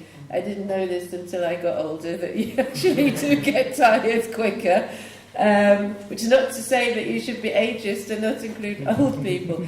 But I think, really it's having structures that are open, that are democratic, that everyone feels they can participate in, where you're encouraging to people. I mean, I know even, within campaigns and organisations on the left or trade unions, it's often people don't always feel welcome, or for various reasons. So to be aware of those things, to try to be encouraging, because you want as broad broader cross-section of people as possible. So I think those things are important, that people feel they can have their say and be listened to, and that you therefore come up with ideas and campaigns that have the best ideas out of everybody.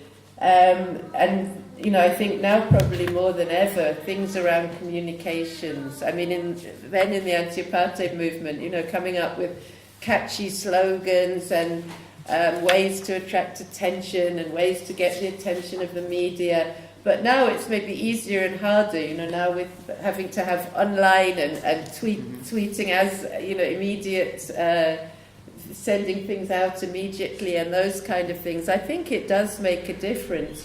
People do pick up on things or find out about events that are happening, marches, protests, and so on. So I would say in practical ways, in terms of organising, probably those kind of things that come to mind.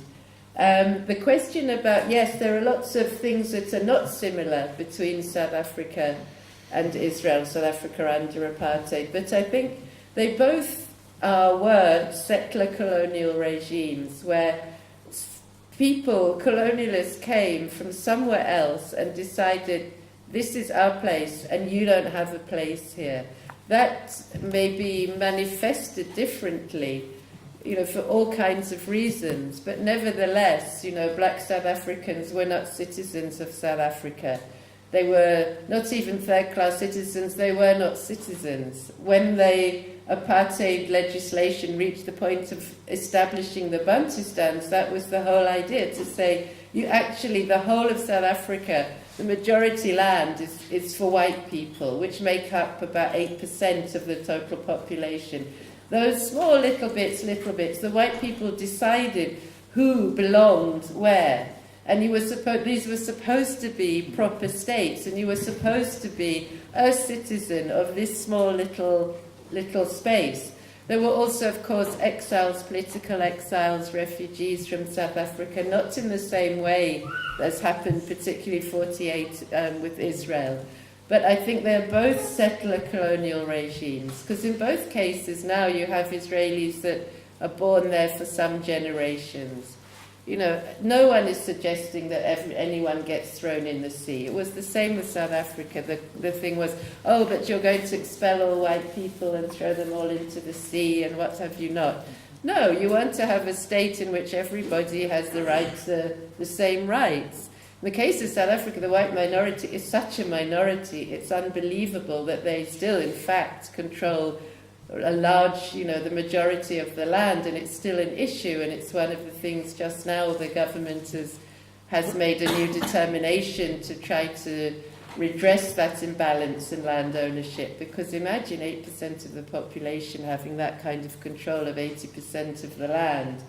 So in that sense, I think there are enough similarities that make a credible comparison and make it clear that both of these states practiced apartheid in the sense legally, in the psychological sense of a racial supremacist idea of why, as the colonialists, you belong there, why you have this land is your land. The Afrikaners built a sort of a mythology around that, why this land is their land and they've been there since 1600 and what, and they have this real pull to this land, and they must, this is important psychologically or whatever you call it. So I think there are a lot of similarities.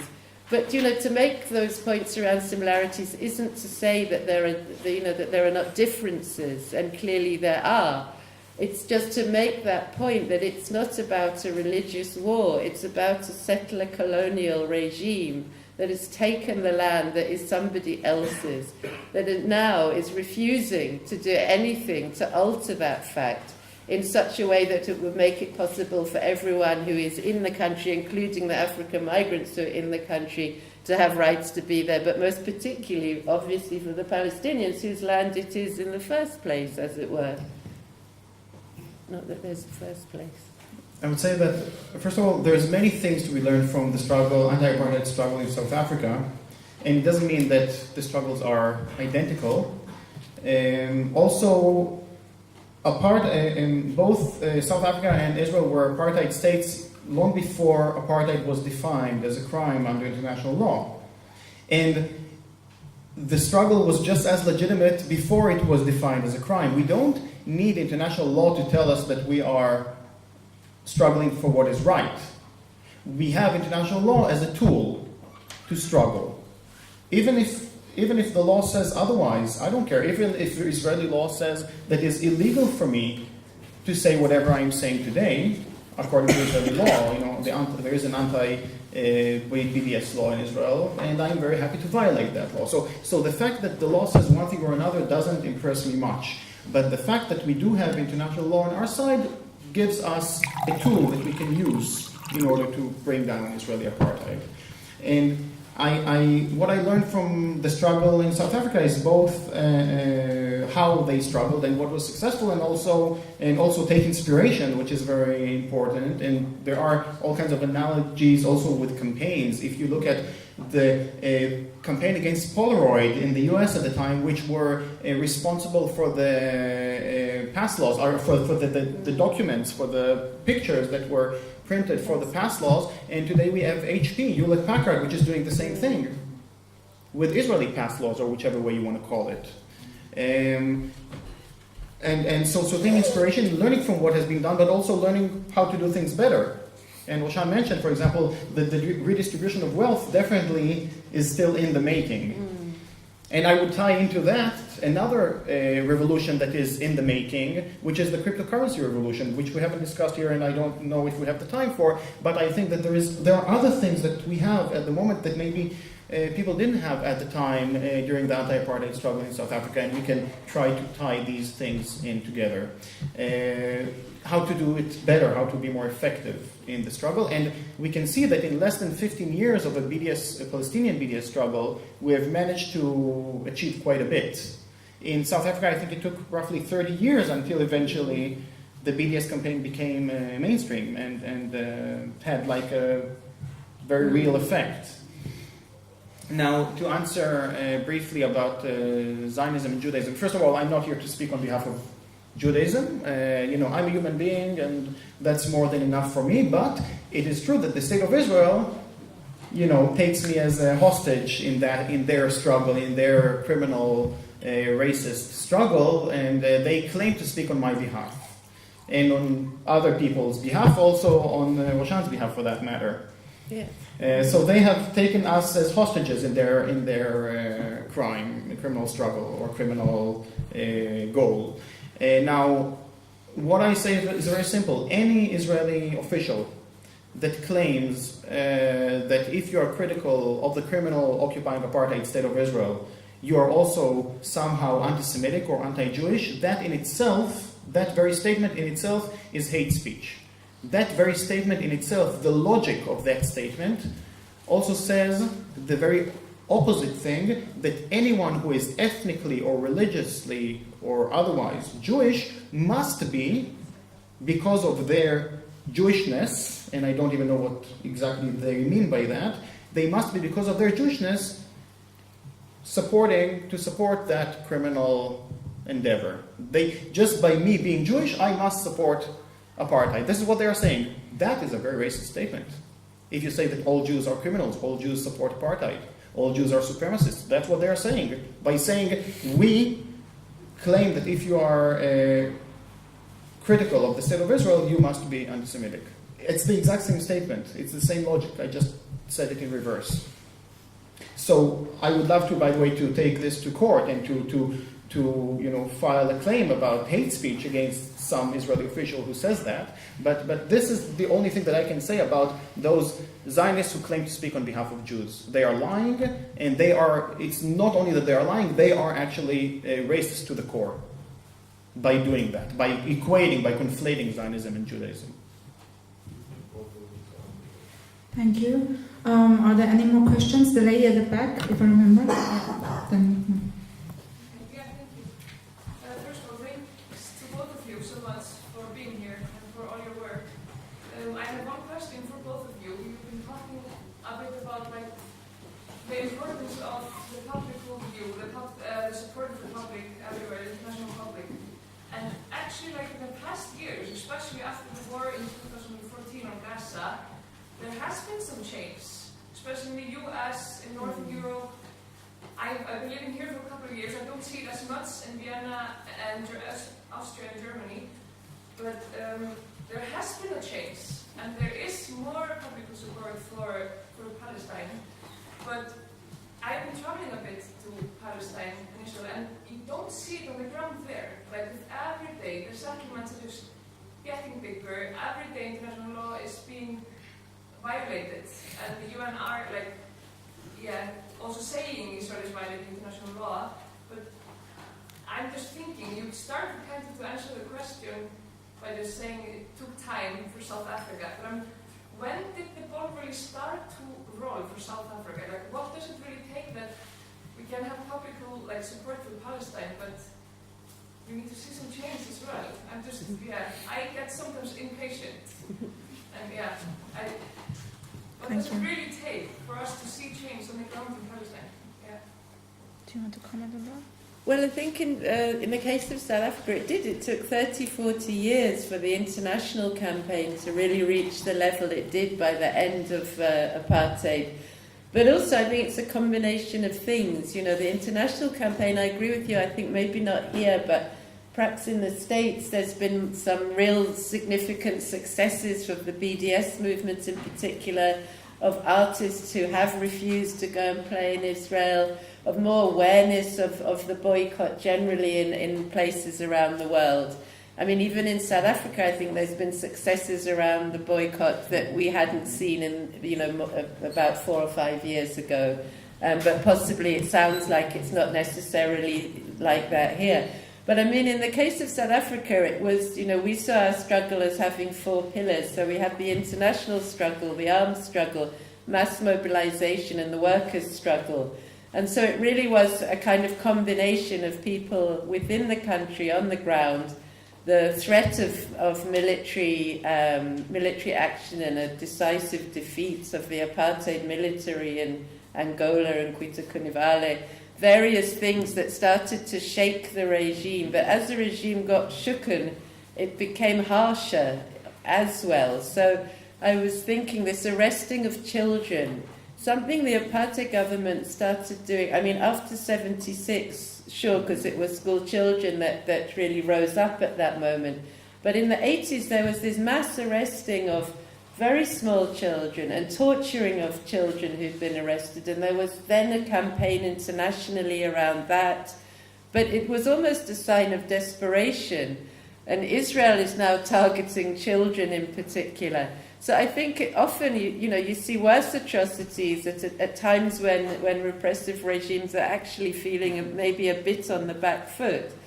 But, I think it just does take time and to keep on and keep on and keep on. And at some point when, various factors are there will be a change. I mean, there will be, because it's not tenable. It can't sustain as it is. So it has to go.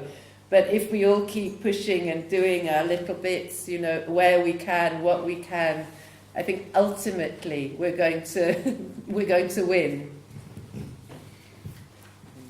Okay.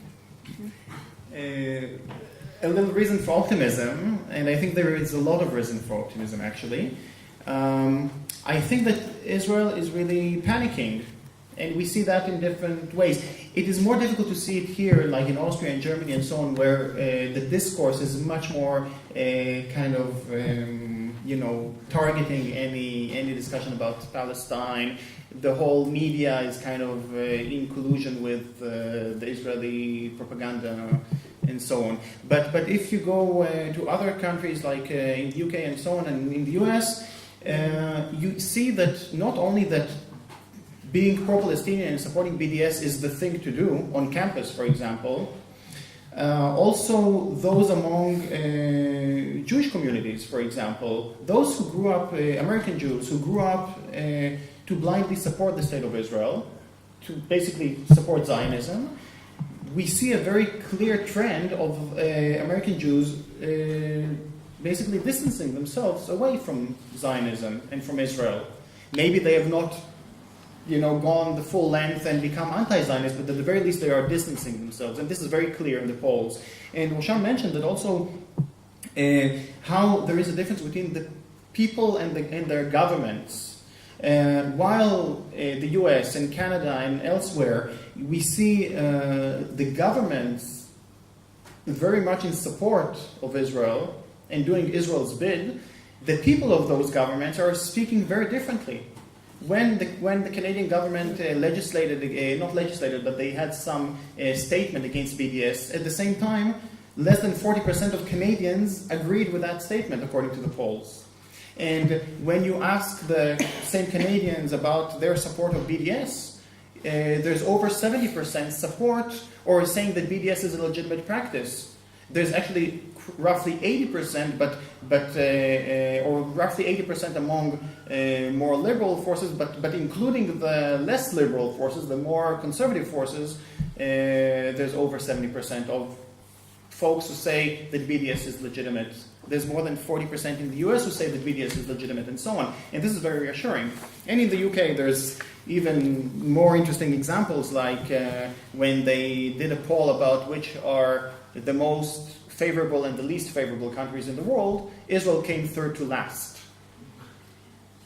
The only countries that were in a worse position were North Korea and I don't want to make up something, so I won't say what was the second one. Okay, but so Israel came third to last among British population. That is very reassuring. The fact that Israel is legislating or acting with other countries to legislate against us is very reassuring. If they wouldn't have done anything, then I would be concerned. What are we doing? Why aren't we being effective?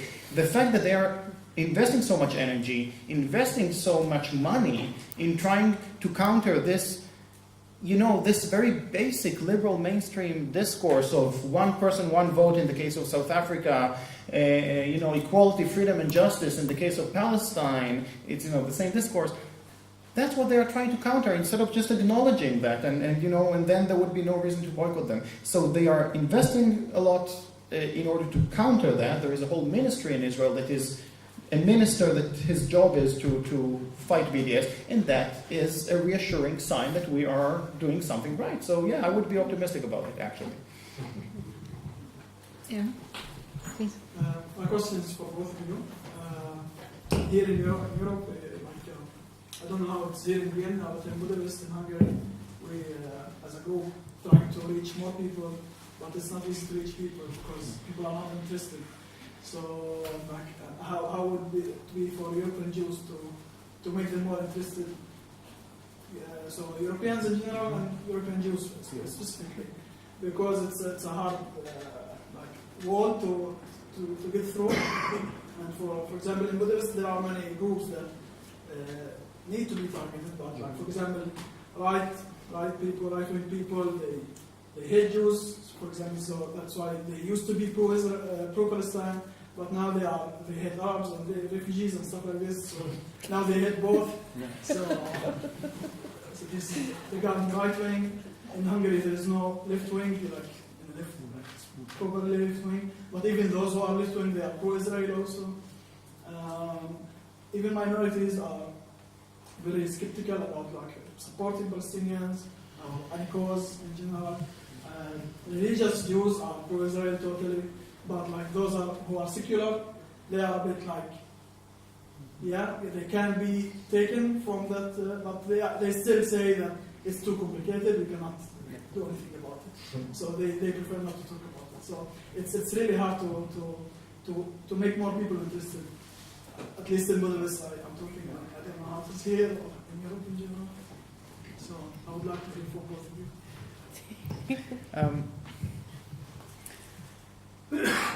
So I think that the situation in Budapest, for example, is probably quite difficult in that sense of speaking a pro-Palestinian discourse. Or I think, if I'm not mistaken, also the society is much more homogeneous. There's less migrants, refugees, and so on. I think, and that makes it more difficult to discuss that. So for one thing, you mentioned that many people say that the situation is complicated. So we have to. This is something that we can definitely tackle. To say no, actually, it's not complicated. It couldn't be. Actually, the Zionist-Palestinian conflict is probably the least complicated conflict in the world. It is brutal, it is horrible, but it is not complicated. There is, like was mentioned, it is a settler colonialist movement. that is practicing apartheid, that is practicing belligerent occupation, deeply racist, and on, and we have to speak in these terminologies, in this language. But I know, I feel for you, I know that it is quite difficult to do that in that environment. And the other thing that we should tie in is, first of all, it was mentioned, the whole thing about intersectionality. The Palestinian struggle, the Palestinian BDS struggle today is more than just about Palestine. That's the way I see it. It has become this global awareness movement, speaking about universal rights, human rights. We can use the BDS discourse in order to speak about maybe other things that people can feel more affiliated with. Maybe they are not so pro-Palestinian because they don't care or because they are just read too much of the mainstream media, but maybe they have other issues that they are concerned about that they can relate to, because this discourse that we are speaking is basically, BDS is a rights-based approach. And this is why it is successful, because we don't fall into this political discourse of one state or two states or 5 states. Instead of speaking about how many states, we speak about how many rights, and we demand all the package of human rights. And by doing that, this is allowing for other groups to fit in, definitely indigenous groups around the world, be it in the US or elsewhere. I'm very happy that women organizations like the Women's March last year and also this year was very vocal about their support of BDS, or at least the Palestinian cause and so on, and on and on. It is really ensuring. So I don't know. I think it's difficult, but you can find other ways maybe to bring the BDS discourse into the picture. And I didn't answer the gentleman who talked about the so-called anti-fascists of the so-called left. And I know that there is this pseudo-leftist discourse in the German-speaking countries, mostly in Austria and Germany. Germany, the whole anti-Deutsch movement that is supposedly anti-fascist, and they have their Antifa flag tied with an Israeli flag, and they don't see how ridiculous that looks. But I don't take them seriously, but I think that we definitely have to challenge these people, and we definitely have to make the case that Israel is actually a fascist state, and supremacist, and racist, etc. And is that really what they want to support? And secondly, I am more concerned about actually the others who are not anti-Deutsch, just regular leftists in Austria and Germany, who consider themselves liberals and so on, and still are very Zionist. In Germany, you can look at the Die Linke, for example. They have a statement against anti-Semitism. In that statement from 2011, they said, and they still haven't removed that. This is to their shame and to their great shame. They have a statement from 2011 saying that in response to anti-Semitism, they say BDS is anti-Semitic, according to them. A one-state discourse about Israel-Palestine is anti-Semitic, and the Freedom Flotilla, the flotilla to Gaza, to break the siege on Gaza, is anti-Semitic, according to them. And these are the so-called leftists who said that in Germany. And they have to be challenged. Not only the anti-Deutsch, also these people have to be challenged very much. And I'm sure that also in Austria there are similar forces. And I would invest energy in challenging that, and because I see this statement saying that one state discourse is anti-Semitic, saying that one person, one vote is anti-Semitic. Seriously? Have they seriously said that, and they still haven't removed that after all these years? This has to be challenged, I think. Thank you, both of you. So if there are no more questions... I'm sorry. I mean, I think the situation both here and in Hungary and places, it's very hard from outside to kind of see where there might be possibilities. But I mean, in the 80s, when the anti-apartheid movement was very strong in Britain, we used to do things jointly with the Palestine Solidarity Campaign.